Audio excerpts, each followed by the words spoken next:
निवडणूक होऊन 6 महिने झाले. दोन्ही शिवसेना आणि भारतीय जनता पार्टीला वाटत होतं की दोन्ही पक्षाचा नगराध्यक्ष या शहरात व्हावा. पण निवडणूक झाली, निवडणूक खेळीमेळीच्या वातावरणात झाली आणि भारतीय जनता पार्टीचा नगराध्यक्ष निवडून आला. राज्यात असू दे, केंद्रात असू दे, जिल्ह्यात असू दे, महापालिकेच्या निवडणुका झाल्या, काही ठिकाणी आपल्या प्री अलायन्स झाल्या आणि काही ठिकाणी निवडणुकीच्या नंतर अलायन्स झाल्या.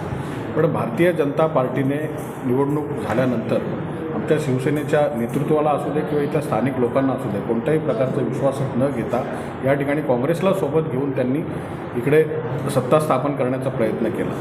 पण केंद्रात, राज्यात आणि जिल्ह्यामध्ये राष्ट्रवादी अजितदादांची ही बरोबर असताना आपल्या युतीमध्ये बरोबर असताना ती त्यांच्या युतीतून बाहेर पडली आणि शिवसेनेसोबत आले आणि आमच्या 32 नगरसेवकांनी मिळून सदामामा पाटील यांना नगराध्यक्ष निवडून दिला, पण उपाध्यक्ष निवडून दिला. पण अध्यक्षांनी त्याच निवडणुकीमध्ये ज्या 32 लोकांनी उपाध्यक्ष निवडून दिला त्याच निवडणुकीमध्ये त्यांनी आमचा 3 स्वीकृत सदस्य जायला पाहिजे होते, ते एकच सदस्य गेला.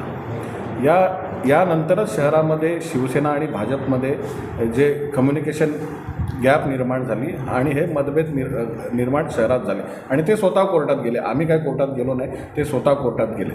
पण आता कोर्टाने निर्णय पण जिल्हाधिकाऱ्यांकडे सोपवून तो जिल्हाधिकाऱ्यांनी आमच्या शिवसेना आणि राष्ट्रवादीच्या बाजूने निर्णय दिला.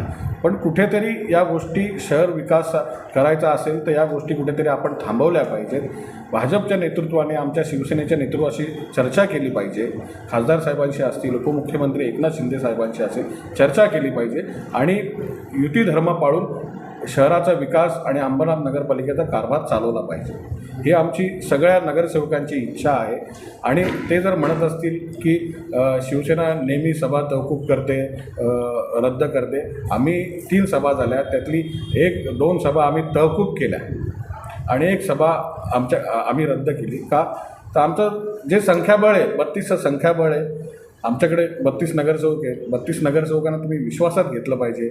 32 नगरसेवकांच्या नेतृत्वाला विश्वासात घेऊन अजेंडा ठरवला पाहिजे. अजेंडा ठरवणार कोण? तुम्हीच आहेत, तुमचीच सही आहे.